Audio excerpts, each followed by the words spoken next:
একটি কাজ না করার পেছনে হাজারটি অজুহাত দেখানো যায়, কিন্তু কাজটি করার জন্য একটি কারণই যথেষ্ট।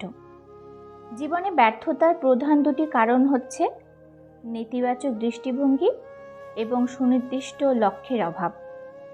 সমস্যায় পড়লেই সমাধানের জন্য উৎকণ্ঠিত হবেন না। সমস্যাকে তার প্রাকৃতিক প্রক্রিয়ার মধ্যে ছেড়ে দিন। প্রতিটি সমস্যার মধ্যেই নতুন সম্ভাবনা লুকিয়ে থাকে। সকালে ঘুম থেকে উঠে খালি পেটে 4 গ্লাস জল পানের অভ্যাস করুন। এতে কোষ্ঠকাঠিন্য দূর হবে, সহজে পেটের কোনো পীড়া হবে না। যা তুমি নিজে করো না বা করতে পারো না, সেটা অন্যকে উপদেশ দিও না।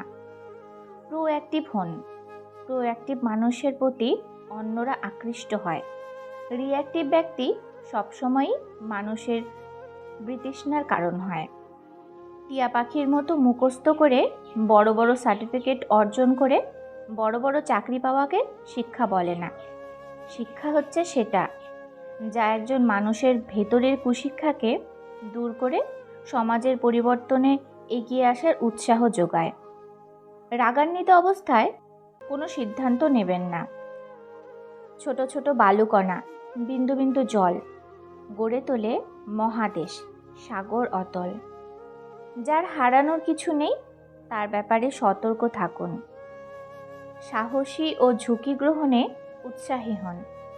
সুযোগ হাতছাড়া করবেন না। পেছনের দিকে তাকালে দেখবেন কাজ করে অনুতপ্ত হওয়ার চেয়ে যে সুযোগ আপনি হাতছাড়া করছেন তা নিয়েই অনুতপ্ত হচ্ছেন বেশি। কান পেতে থাকুন। সুযোগ অনেক সময় দরজায় খুব আস্তে করে টোকা দেয়। কারো আশাকে নষ্ট করবেন না। হয়তো এই আশাই তার শেষ সম্বল। কোনো ঘটনার প্রেক্ষিতে সাথে সাথে প্রতিক্রিয়া ব্যক্ত করবেন না। একটু থামুন, লম্বা দম দিন। মনকে জিজ্ঞেস করুন, এই মুহূর্তে আমার কি করণীয়? জীবনে অনেক বিষয় আছে যেগুলো তোমার নিয়ন্ত্রণের বাইরে, এবং সেগুলো নিয়ে মাথা ঘামানোরও মানে হয় না, কারণ এর বাইরেও তোমার হাতে হাজার হাজার জিনিস রয়েছে যেগুলো তুমি বিজয় করতে পারো। কথা হজম করতে শিখুন। এটা অনেক বড় গুণ, আপনাকে জিততে সহায়তা করবে। কথা না বাড়িয়ে নীরবে কাজ করে যান। আপনার কাজই আপনার হয়ে কথা বলবে। মন খারাপের কারণ অতীত, আর টেনশনের কারণ ভবিষ্যৎ। তার চেয়ে বরং বর্তমানকে উপভোগ করুন, আনন্দে বাঁচুন। ঠেকতে ঠেকতে সোজা সরল ভালো মানুষটিও বুঝে যায় কে তাকে সত্যিকারে ভালোবাসে আর কে তাকে স্বার্থে ব্যবহার করে। আপনার সামনে যিনি আপনার প্রশংসা আর অন্যের সমালোচনা করেন, একটু পরেই তিনি অন্যের কাছে আপনাকে নিয়ে একই কাজ করবেন। পরম সমালোচনাকারী হচ্ছে যিনি প্রতিনিয়ত আপনাকে আশীর্বাদ করেন একজন হয়ে ওঠার জন্য। সমালোচকরা নিঃসন্দেহে আপনার ভালো বন্ধু। বিনা পয়সায় ভুল ধরিয়ে দিতে সর্বদা তৎপর থাকেন। তাদের কখনোই অবহেলা করবেন না। আপনি বরং বিনয়ী হন। মানুষকে সম্মান করুন ও গুরুত্ব দিন।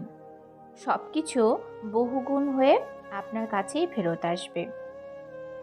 কেউ যদি আমায় ঈর্ষা করে, আমি খুবই খুশি হই, কারণ আমি বুঝতে পারি যে আমি সঠিক কাজটাই করছি।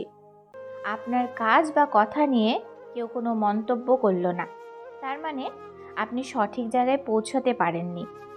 মানুষের জনপ্রিয়তার মাত্রা নির্গত হওয়া উচিত তার শত্রু ও সমালোচকের সংখ্যার ভিত্তিতে। ভিডিওটি এই পর্যন্তই। যদি ভিডিওটি ভালো লাগে লাইক কমেন্ট করুন আর চ্যানেলটি সাবস্ক্রাইব করে বেল আইকন বাজিয়ে দিন। ধন্যবাদ।